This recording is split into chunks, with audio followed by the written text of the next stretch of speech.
Ama je, ni miundo misingi ya kiuchumi ni mibovu, au ni uzalendo hamna, au tu ni bahati mbaya? Maana kiweza kwa bahati mbaya ndipo sasa nchi inahangaika hivi. Ningependa kupata mtazamo wako. Laini yangu ya simu iko wazi, ningependa kuifungua katika muda wa takriban dakika 10 kutoka sasa na kupata mtazamo wako. Sasa ningependa kuweza kujulisha kwa mgeni wetu wa tatu ambaye ameweza kuwasili, anaitwa Agutu Mamba. Agutu Mamba, karibu katika studio zetu za TV47. Mara ya kwanza? Naam. Karibu sana. Agutu Mamba, unafanya nini? Mimi ni mwanafunzi wa siasa, inaitwa political economist na youth hapa Kenya, na tunachanganua maneno ya economy na jinsi inayodhuru vijana. Asante sana. Tuweze kuongea naye Agutu Mamba sasa hivi, na pia ningeweza kutambulisha, tulichokuwa nao katika risala iliyopita, wakili Asitiva ambaye ana tajriba ya kutajika. Karibu katika studio kwa eneo hili. Na pia wakili Freda yako, asante sana, karibu katika studio kwa mara nyingine. Nitaanza na Agutu Mamba. Vijana wameathirika vipi na uchumi ambao uko hivi sasa, na kwa mtazamo wako uchumi wetu katika skeli ya 1 hadi 5 uko namna gani? Kwanza wacha niwapongeze wale wanagenzi wa darasa la 8 wanaofanya mtihani yao kuanzia leo. Tunawatarajia watafanya vizuri na tunawaombea Mungu awape faraja na wafaulu katika mitihani yao. Na pili, na kwa kiuchumi, kwa skeli ya 1 mpaka 10, 10 ikiwa ni mazuri na 1 ikiwa ni mabaya, naweza ipatia 0. Kenya 0 uchumi wetu. Ndio. Msikia yako na Sitiva? 0. Sio 1. Hayo ni mambo ambayo vijana wanapitia.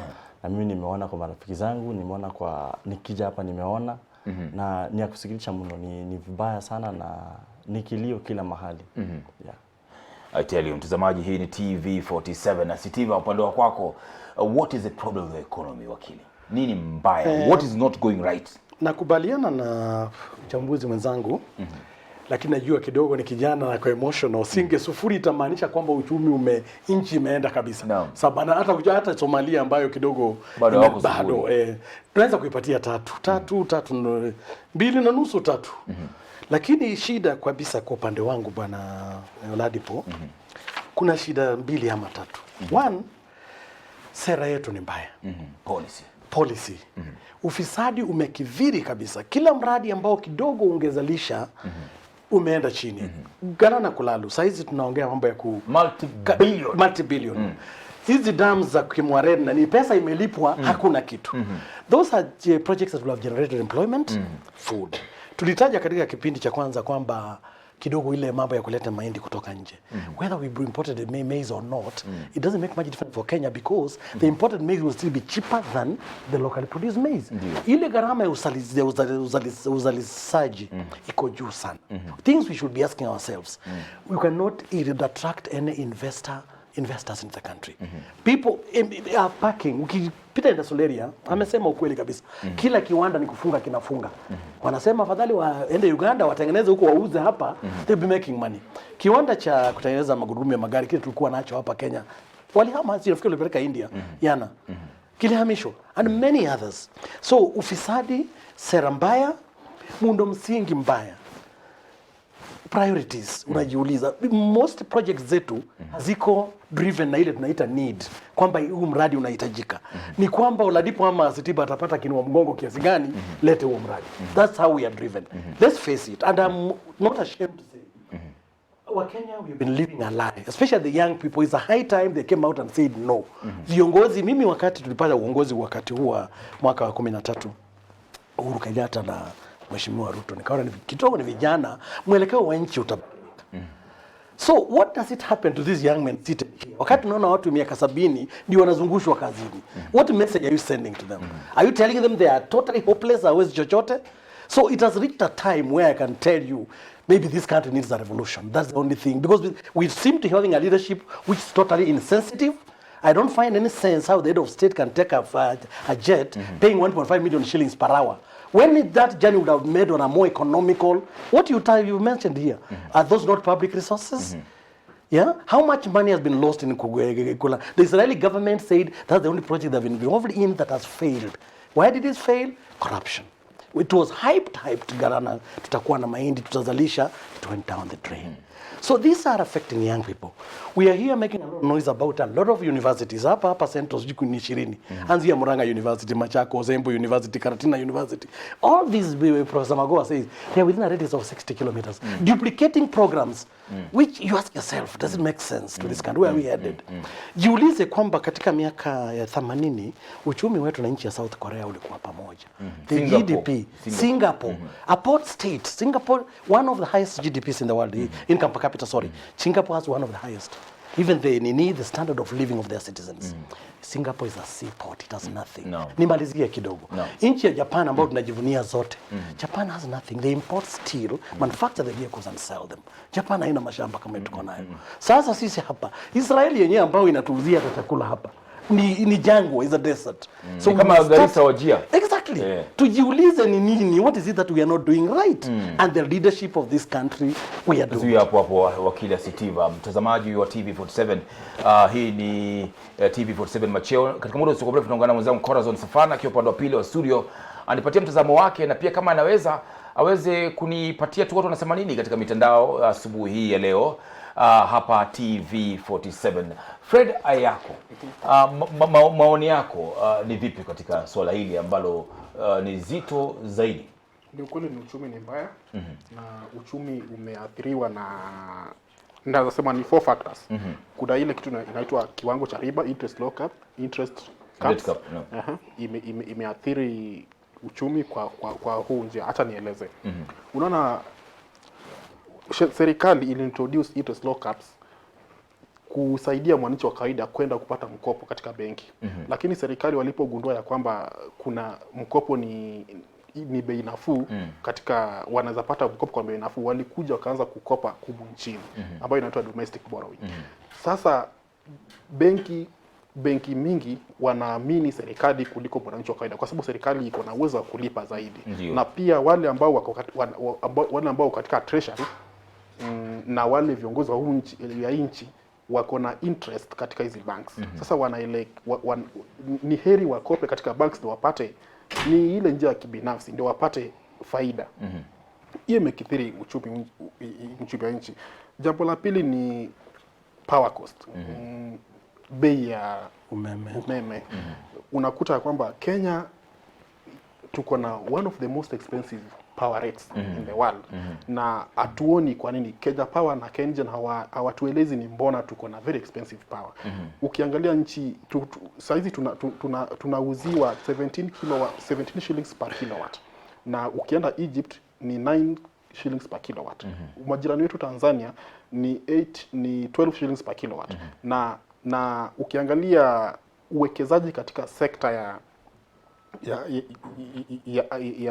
ya kawi, energy sector imezidi sana, imeendelea, lakini hatuoni manufaa kwa wananchi.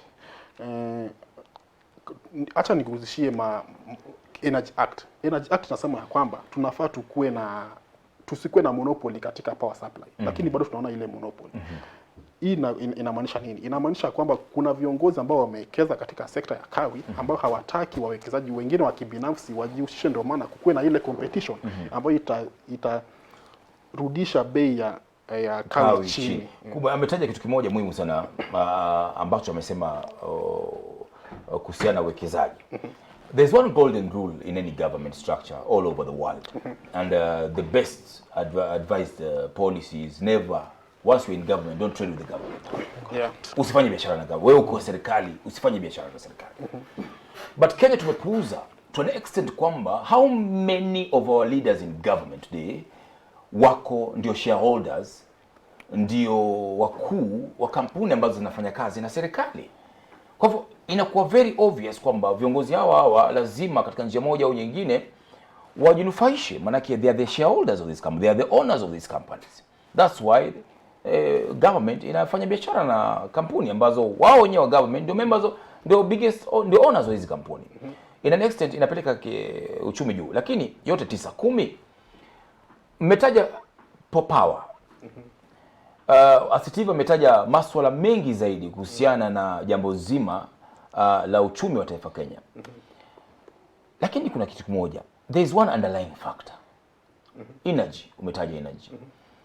Why do we have the highest in this region? Why? Tuko na dams ngapi Asitivo? Energy. Kawi vile wakili wenzangu wametaja, nitachangia kidogo. Yes. It's very important. It's in fact kwa set up product manufacturing. Yes. I'm happy on paper, the one of the agenda, not agenda for the big four, manufacturing is one of them. But we seem to be paying lip service to it. Tena nitaguzia, hata Ethiopia hakuguzia pia Ethiopia hapa ambayo nchi tunaona tunafikirianga tuko juu yake kiuchumi, bei ya kawi iko chini kuliko hapa kwetu. Nimeona, nilikuwa nasoma jana usiku katika miradi ya China inasaidia Uganda, wanajaribu kufanya vile watazalisha kawi kwa bei ya chini ili wauze watu Kenya. So bila nilikwambia priorities zetu, sera pamoja na ufisadi. Maana umesema conflict of interest. Ukiangalia mashirika ambayo yamekufa yote Kenya ambayo yameanguka, uchumi ilipoangushwa, it was insider trading. Manager mwenyewe mkubwa, mtataja jina lake, siano alianza kuuzia kampuni vitu. Now you know what, you cannot trade with yourself for that. Hii glasi kama ni shilingi 20, utajiuzia 30. Uwezi. And that is allowed. Tumekubali huo uovu kukidhiri. And the end result of it is killing the economy. I don't know whether they want it to come to the knees. It's already on its knees. Hii kwa kaburi. Lakini umesema si zero. Si zero kidogo. Tuipatie kitu kidogo. Bro, let me come back to you. Why is it so hard for the youth of this nation? One, to get into government. Two, mbona wasikiki? Yeah, they're the most affected people in mambo yote. Exactly. Juzi kuna issue gambling ikaondolewa, some of the companies zilikuwa slashed, vijana wakalalamika. But nyinyi ndio mnaumia zaidi katika taifa la Kenya. Vijana ndio wanaumia because kijana ambaye anakuwa na nguvu zake, akiona kazi hamna, akiona chakula kiingii tumboni, what will he do? Exactly. Ataenda into crime. Exactly. Nashika mtu ngeta kwa kona. Lazima he can't die of hunger. You understand? Why is it difficult for you people to? You see, I think I see three factors. One, I think the kind of narrative that was sold to youths when you're starting school at the end, we missed the point on the onset. The narrative that was sold to me and young people of work hard, get to school, then we will give you a job, then we will reward you for your merit, has not been honored. That promise has not been honored. The economy is rewarding mediocrity. Correct. So there is a sense of disillusionment from young people. So vijana wako na ile hopelessness, though I wish they maintain their hope. Yeah.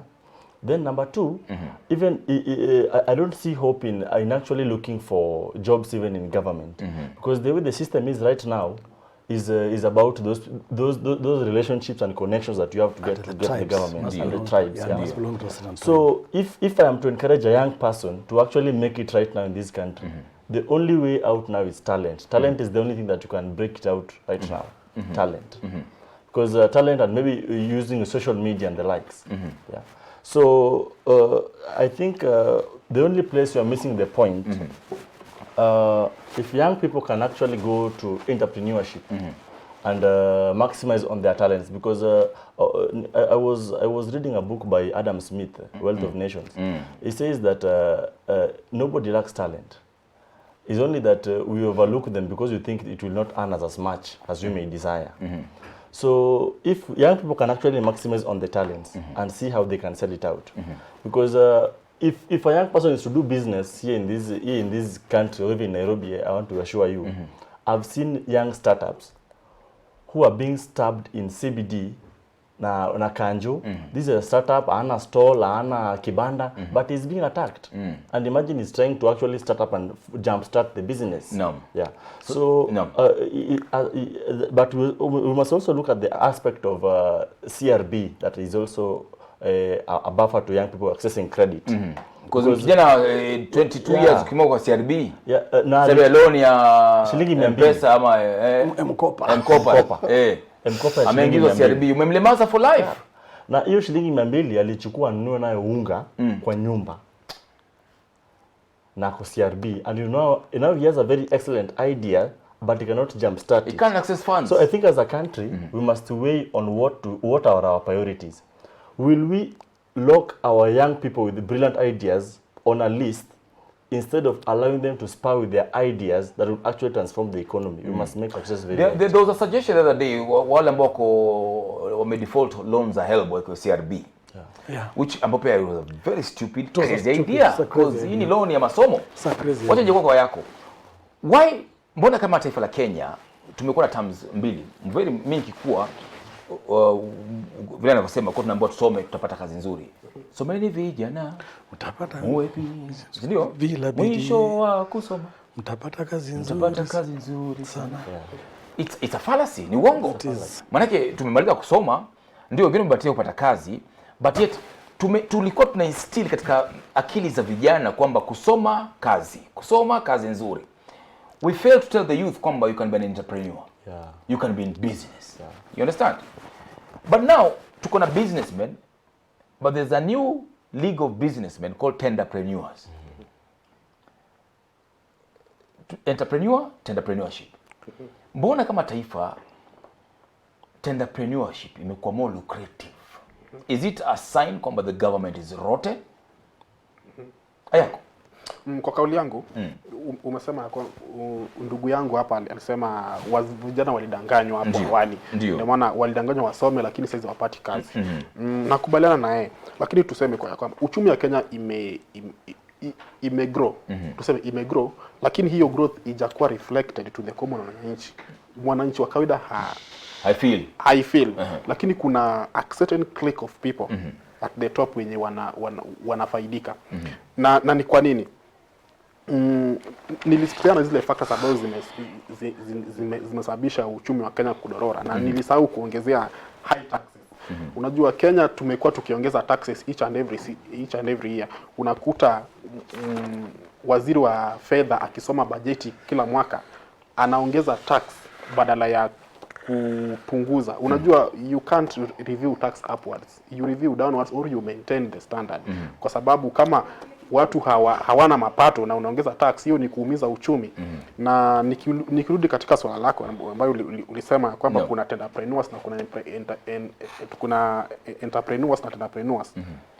Tenderpreneurs si wananchi wa kawaida. Ni wale watu ambao wako na connection na viongozi wa serikali. Kwa sababu hata tulibadilisha sheria tukaleta sheria ya Procurement, Public Procurement Disposal Act ambayo tulikuwa tunadhani itasaidia kumaliza ufisadi katika tenders na procurement katika serikali, lakini haijamaliza. Kwa nini? Tuko na loopholes mingi.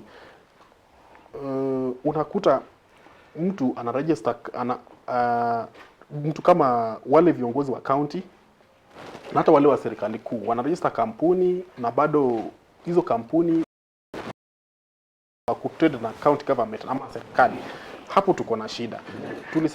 Tulisema kwamba tukuja na sheria dhabiti ambayo inazuia kiongozi wote wa county awe wa county ama awe wa serikali kuu asifanye biashara na serikali. Yes. Hapo sasa tutamaliza hii tenderpreneurship, kwa sababu hata wao entrepreneurs si hao tu ndio wanafaidika, kwa sababu kuna watu nyuma yao ambao mtu akipewa tenda atakujua baadaye tunakupea hii tenda lakini utatupea nini kitu.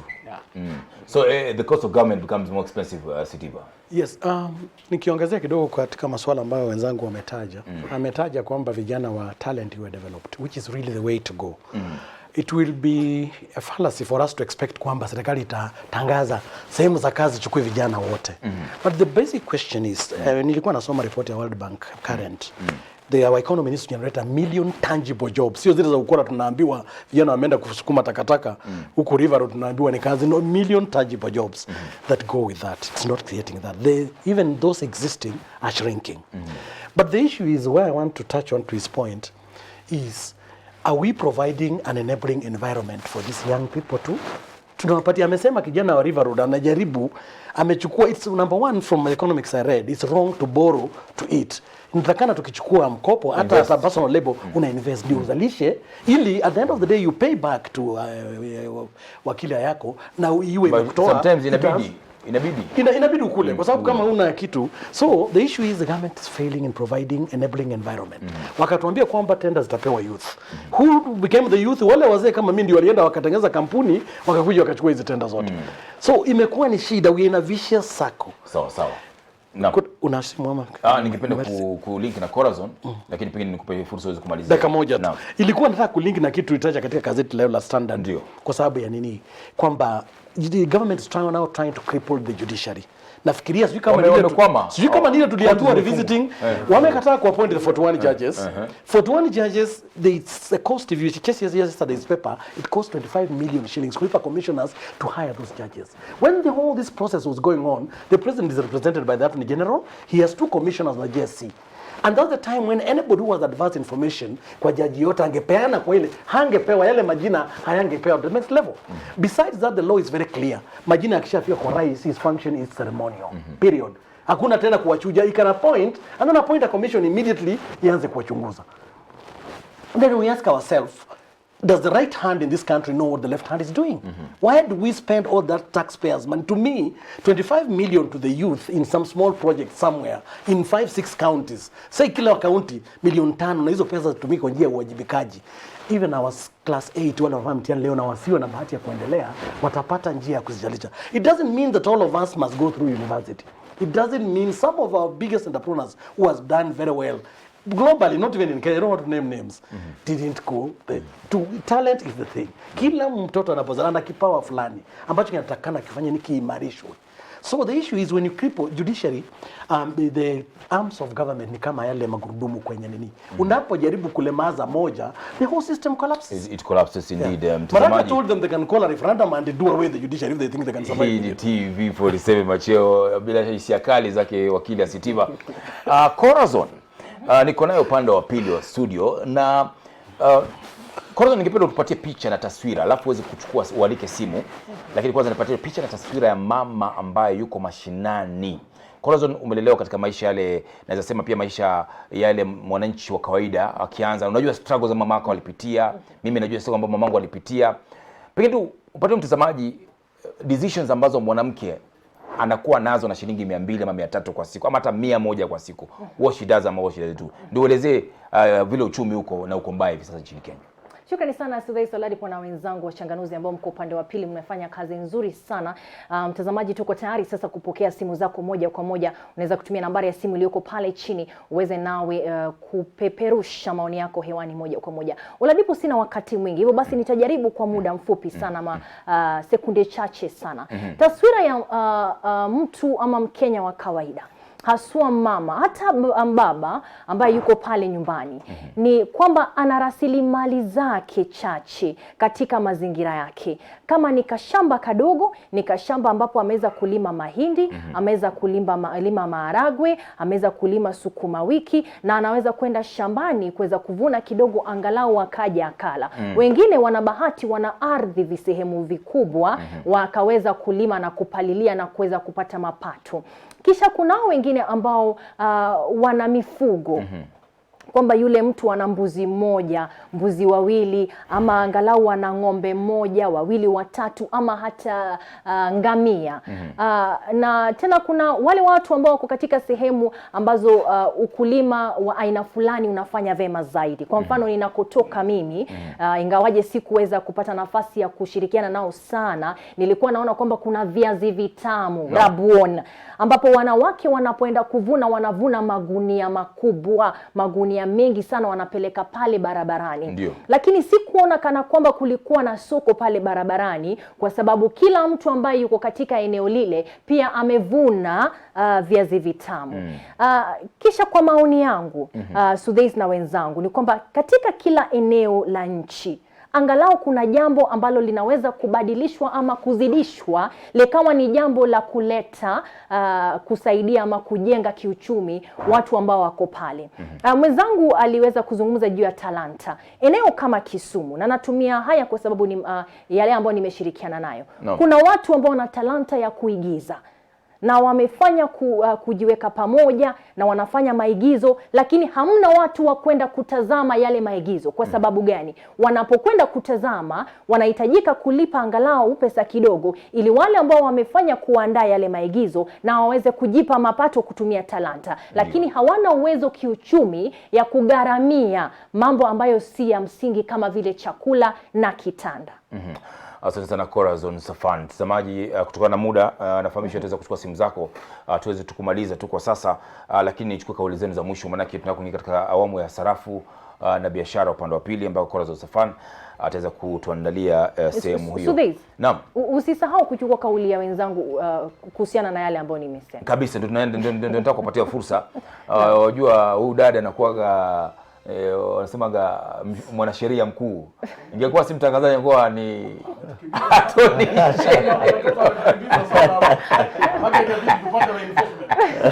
Okay. Naam, kauli yake aliyoyasema, tukianza na ndugu yangu. Nataka kubaliana na Corazon kabisa. Picha ambayo ameichora ambayo iko pale Kisumu ni sawa ya talanta, ndio ni ukweli kabisa. Ni hawa ni vijana ambao wako na talanta na hawana ile means ya kufika kwa zile platforms za kuwasukuma juu kabisa. Na but there is no hope. We still have hope, yeah. Young people want to give them hope. That is what they want. Young people want to have hope and to feel confident, confident to actually tell their own story. That is what young people want. So if I am to recommend a solution or maybe part of the solution, all affirmative funds, women funds, youth fund, all those funds, makes no sense to give them to youths. There is no sense giving a young person that money if I don't know how to handle it, I don't know how to run business. Giving that money is a waste. I'll just splendor it, then I'll not be accountable. So one way we want to address this, we want all these funds to be brought together. I know there's a proposal about that. I want to be brought together. Then let us make it easier to access government. Let these funds go and subsidize those so many fees of getting good conducts, of registering for passports, and let those funds go and subsidize the price of getting these things. Let those funds go and remove those youths who are locked up in CRBs, those youths who are locked up with the huge interest rates of help. So ideally, it will be a direct assistance. Unafikiria serikali katika bajeti yake miaka ijayo wangetenga pesa fulani kuweza kulipa madeni ya vijana chini ya umri wa miaka fulani? Ndio. Maka itashema sitiva. Kama serikali ama nchi inaweza dai vijana wako miaka 18, miaka 19, miaka 22 ambao hawajawahi fanya kazi hata siku moja. Hata mambo ya CRB kuambia help loan umetajia mtu wa help amemaliza ni loan mkopo wa kusoma. Na ana kazi na huko unasema umpeleke CRB. Na that means this guy will never get employed, will never get anything. I don't know how such crazy ideas come up. But ninguzie jambo la nani kidogo kabla ya muda. Muda wetu uturuhusu, lakini tuna kama dakika moja kumaliza. Ni moja tu, ni ile viazi tu inasema it will not cost us millions. Ukidrive between Sondo na Uyugis kuna viazi hapo nje, viazi katikati hapo ndio. Just processing plant so that we know the produce. Value addition. Na hiyo viazi ikae kwa sababu itakuwa crisps nini.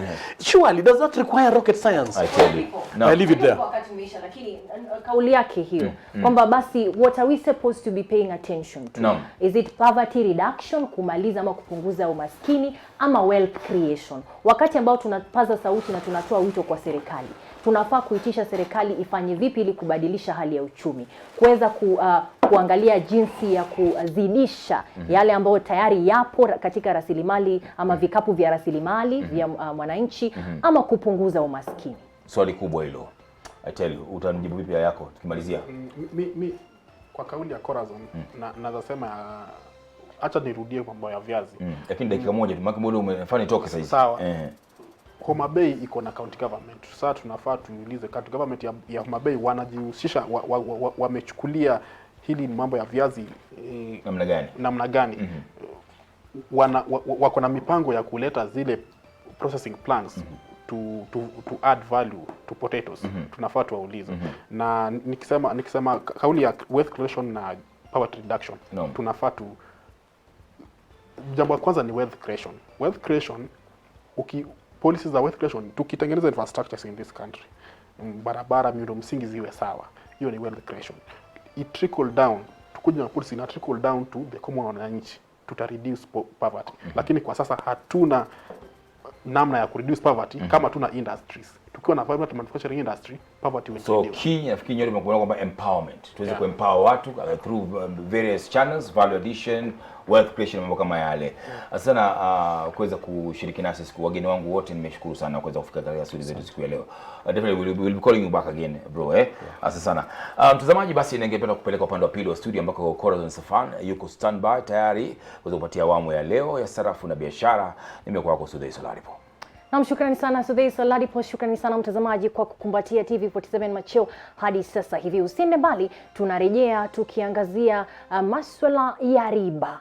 Pale ambapo utakuwa umechukua mkopo wewe kama wewe, tukijihusisha na kujihamasisha, kujiendeleza na mambo kama yale, pia tukiunganisha na kauli za wageni na wachanganuzi kuhusiana na hali ya uchumi. Ni mambo yepi ambayo wewe unafaa kujua? Usije ukawa mojawapo wa wale ambao walichukua shilingi 100 kwa sababu ya chakula ukajipata kule CRB. Usiende mbali, tunarejea na sarafu na biashara.